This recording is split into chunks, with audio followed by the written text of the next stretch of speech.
Bonjour à tous. Dans cette vidéo, on va essayer de faire un lien entre la physique et l'économie, et plus précisément entre la thermodynamique et l'économie. La thermodynamique, c'est quoi? C'est tout simplement la branche de la physique qui s'intéresse à la chaleur. Alors vous me direz, mais quel est le rapport entre l'économie et la chaleur?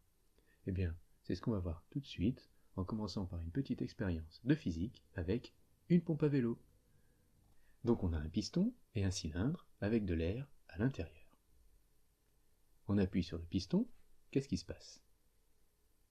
L'air est comprimé, son volume diminue et sa pression augmente.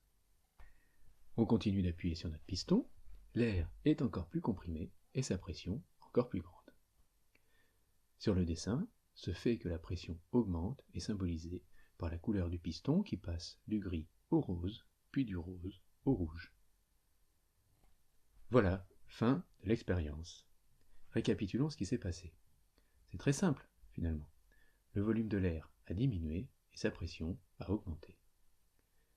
La température, elle, est restée constante, c'est-à-dire que l'air dans le cylindre est resté à la température ambiante. Maintenant, je vous propose de faire une expérience similaire, mais cette fois en économie. On part non plus d'une pompe à vélo, mais d'un grand volume de voitures à vendre sur le marché. Comme avec le piston, on va réduire le volume. On imagine que pour une raison quelconque, le nombre de voitures à vendre diminue. Alors qu'est-ce qui va se passer? Vous l'avez compris, le prix des voitures va augmenter. Imaginons que le volume de voitures diminue encore.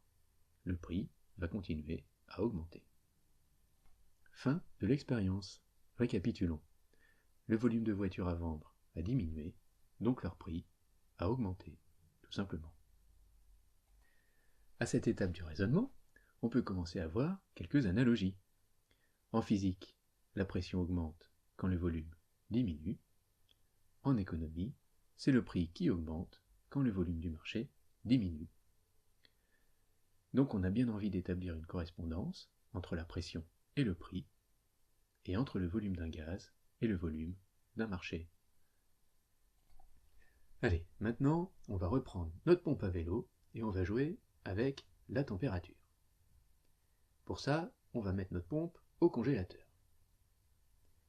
Le gaz à l'intérieur du cylindre va se refroidir, et comme on ne touche pas au piston, la pression, elle, va rester constante.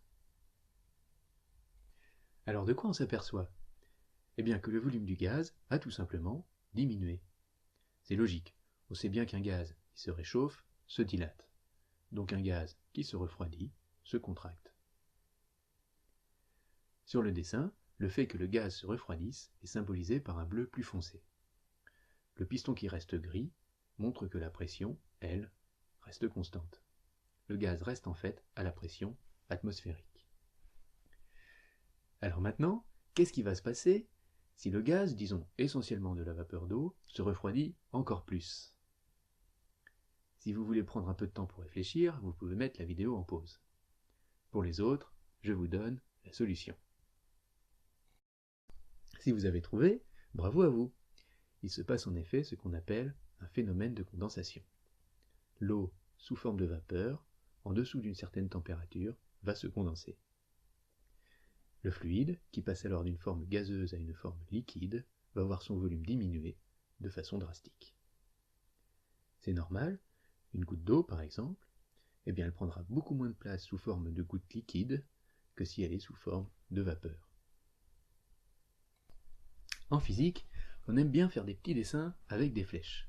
Alors elles sont pointues, ces flèches, c'est vrai, mais rassurez-vous, ça pique pas. Ce qu'on voit, c'est simplement que si la température diminue, alors le volume diminue lui aussi. Et si la température descend en dessous d'un certain seuil, qu'on va appeler la température critique, alors il y a un phénomène de condensation qui se produit et le volume va chuter. Alors maintenant, revenons à nos voitures. On va comparer la température en physique avec les transactions en économie. On va considérer que ce n'est plus la température qui diminue et la pression qui reste constante, mais que ce sont les transactions qui diminuent et le prix qui ne change pas. Alors imaginez la situation suivante. Imaginez que vous êtes à la tête d'une entreprise qui fabrique des voitures. Tout à l'heure, c'est la température qui diminuait. Là, on va faire diminuer les transactions. C'est-à-dire que pour une raison quelconque, on imagine que vos voitures se vendent moins bien. Donc si vous ne pouvez pas baisser leur prix, qu'est-ce qui se passe? Vous allez tout simplement devoir baisser leur production. Donc si les ventes diminuent et que le prix, lui, reste constant, alors c'est le volume de la production qui va diminuer. Et qu'est-ce qui va se passer si, à prix constant toujours, vos voitures se vendent encore moins bien? Si vous avez une idée, réfléchissez. Sinon, je vous donne la solution. Si vos voitures se vendent encore moins bien, et que vous ne pouvez toujours pas baisser leur prix à cause, par exemple, de la concurrence, eh bien il arrive un moment où vous ne pourrez plus rentrer dans vos frais. C'est ce qui s'appelle la faillite. Votre production de voitures va alors s'écrouler. Comme tout à l'heure, où on avait un phénomène de condensation en physique, ici, en économie, on a un phénomène d'effondrement si les transactions passent sous un certain seuil. Donc dans ce sens-là aussi, on a une belle analogie finalement entre la physique et l'économie. Si à la température on fait correspondre les transactions, alors on observe des phénomènes similaires. Sous un certain seuil, en physique on va avoir un phénomène de condensation. Et en économie, on va avoir des faillites. Allez, pour terminer, je vous propose une dernière analogie. En physique, vous connaissez peut-être la formule PV sur T égale constante. En fait, c'est tout simplement la formule de base de la théorie cinétique des gaz parfaits. PV sur T égale constante, cela s'écrit aussi PV égale RT avec petit r, cette fameuse constante. Et en économie, on a aussi cette formule bien connue des connaisseurs, l'offre, qui est égale à la demande.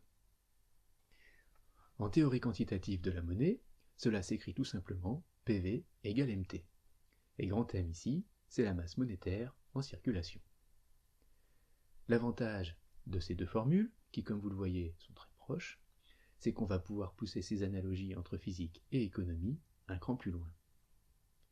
Alors on va s'arrêter là pour cette première partie, et si la suite vous intéresse, rendez-vous au prochain numéro.